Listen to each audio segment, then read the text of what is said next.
Hey, how's it going out there, everyone? It's Brandon here. In this video, I'm going to be showing 15 of my harder to find and rarer records. There aren't any reissues in here per se, except for one. Most of this stuff is original, and I didn't want to include anything that was new, that was just limited to like a certain low number, because all you have to do in order to get those is sit at your computer like a fucking nerd. So these are the real deal, hard to find treasures of my collection. Just 15 of them, not ranked in any sort of order. And let's get into them. First off, I've got a couple from one of my favorite bands of all time, Celtic Frost.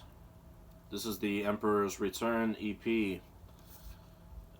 Now, I know that these tracks were reissued as part of the Noise Records reissues, and the Emperor's Return tracks got put on the To Megatherion record, but the standalone EP, as far as I know, it hasn't been reissued.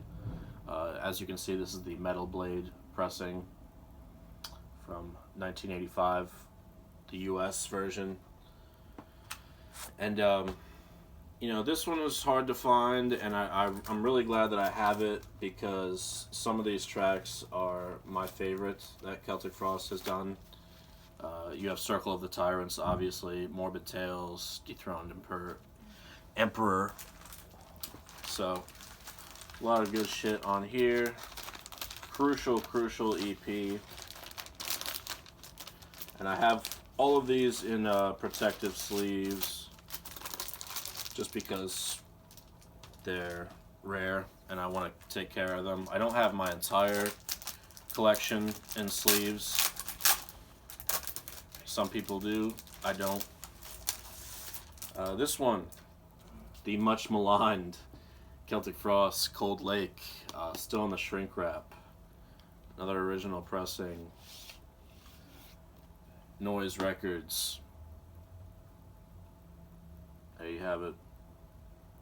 This has never and will never be reissued, as long as Tom Warrior has a say in it. In his opinion, this record is an abomination. In the minds of many others, it is as well. I happen to like a decent chunk of the songs on this album. I don't think it's as bad as everyone says it is.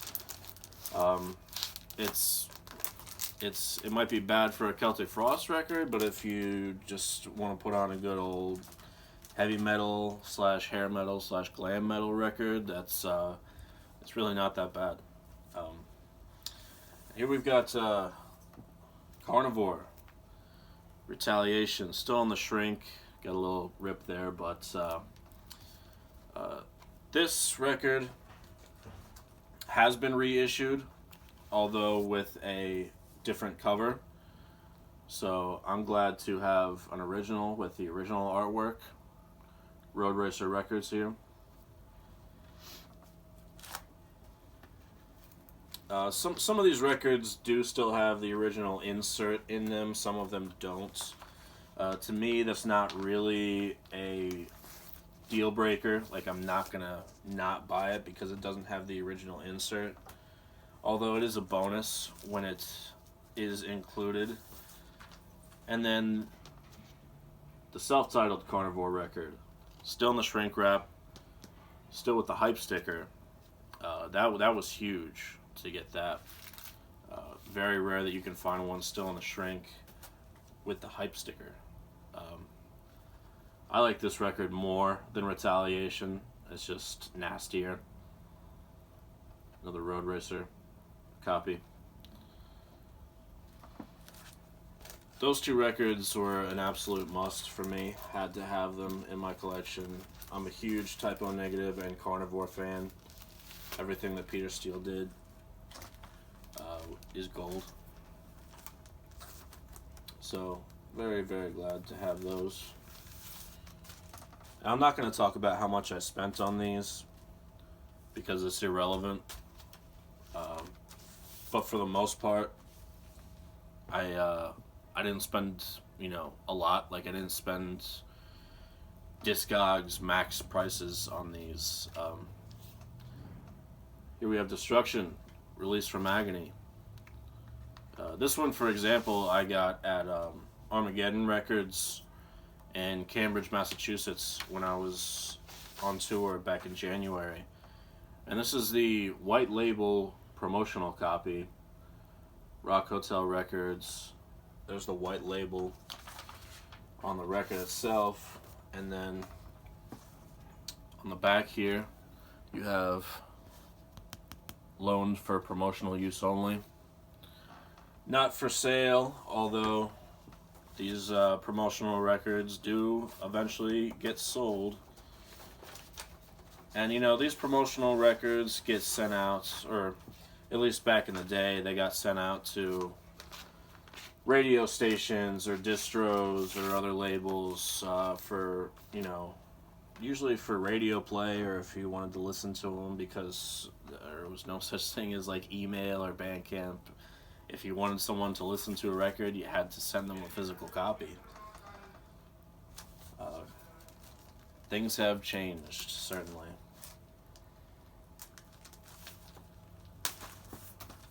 Here's another promotional copy.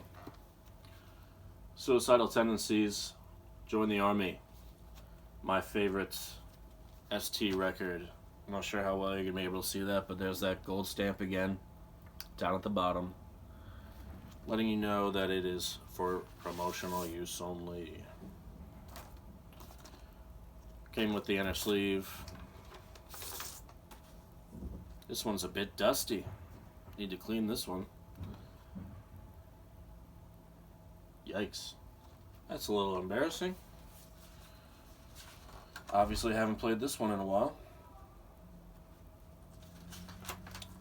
But nothing a little clean can't fix. That's the thing I like about vinyl opposed to CDs. And I collect both. But, a CD, if you get it scratched and it starts skipping, you're pretty much fucked. Not really an easy fix, but if you get like a dusty record that has a lot of particles like hair and dust on it and whatnot, even if you don't have like a cleaning solution specifically for vinyl, a very, very soft towel, lightly dampened, not soaked, but just enough to get all the major dust and dirt off there, you're good. Records are durable. I'm not worried too much about having a fucking $300 cleaning kit or fucking something ridiculous like that. Anyways, Bathory, Under the Sign of the Black Mark. This is a new Renaissance Records pressing, which I believe is the US pressing of this record. But it is an original from 1987. This is one that I traded for my buddy Colby years ago. Found this at a record shop. I was supremely jealous, told him that I really wanted it. Traded him a few records, got this bad boy in return. Never leaving my collection. Some of my favorite Bathory material, for sure. Not my favorite Bathory record. That would be Bloodfire Death. And then this one has the clipped corner up here. Not really a huge deal to me.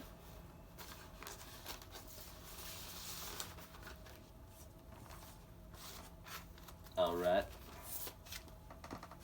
I'm just trying to breeze through these, just show you some cool ones. I don't want this video to go on for fucking ever. This one I got for a great price at Vintage Vinyl here in New Jersey. King Diamond, Fatal Portrait, Shrink Wrap, Hype Sticker, inserts. This came with fucking everything. It's like this dude bought this back when it came out, literally never played it, and then just kept it in pristine condition until he decided to sell it. Road Racer Records here. An actual mint mint fucking copy of this record.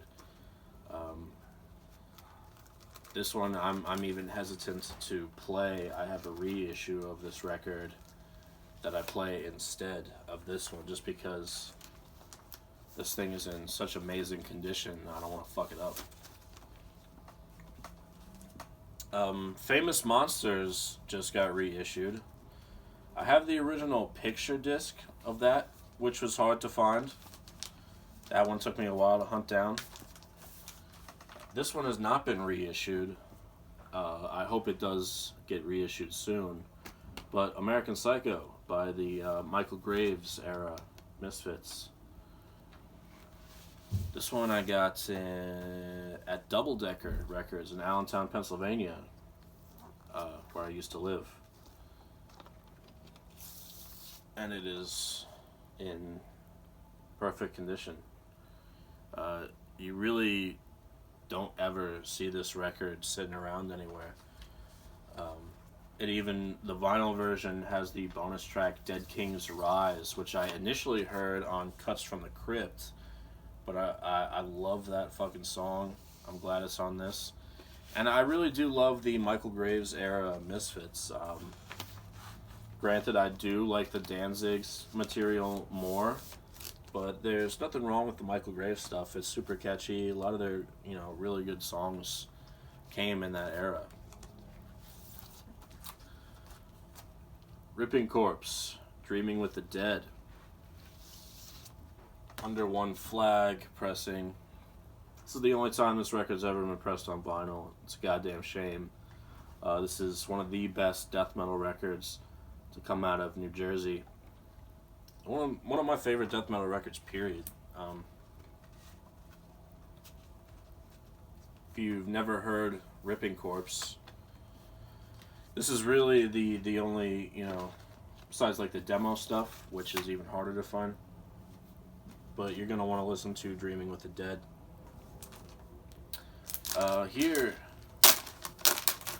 I have a Japanese pressing of Slayer's Hell Awaits. I got this at a record store I think it was called Mind's Eye in Cleveland when I was at Hell's Head Bash 2 or 3 years ago. There you are.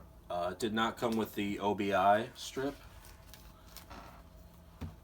which, is a plus for most of the Japanese pressings of records, but many times that'll drive up the price because you're not always going to find one with an OBI strip. But it did come with the lyric sheet with the Japanese lyrics as well as the English lyrics here. I think this might be the only Japanese pressing I have in my collection, but that should probably change. The Japanese records are pressed with very, very high quality materials. In most cases, they are the utmost quality, especially the original pressings. So, very high fidelity, a collector's dream. This is not an original. The only one in here that is not. It is a reissue from 2002, I think. Morbid Angel, Altars of Madness. But I wanted to show this one because it came on 220 gram black vinyl. And as far as I know, this might be the only 220 in my collection. It is extremely heavyweight. You can tell just by holding it how heavy it is compared to other records, and it is one of the best sounding records in my collection. I consider this one of, if not the greatest death metal albums of all time. So to have a very high quality audio pressing of this record is extremely valuable to me. I don't know how much these records go for. I know they were limited to 1,000 when they initially got pressed.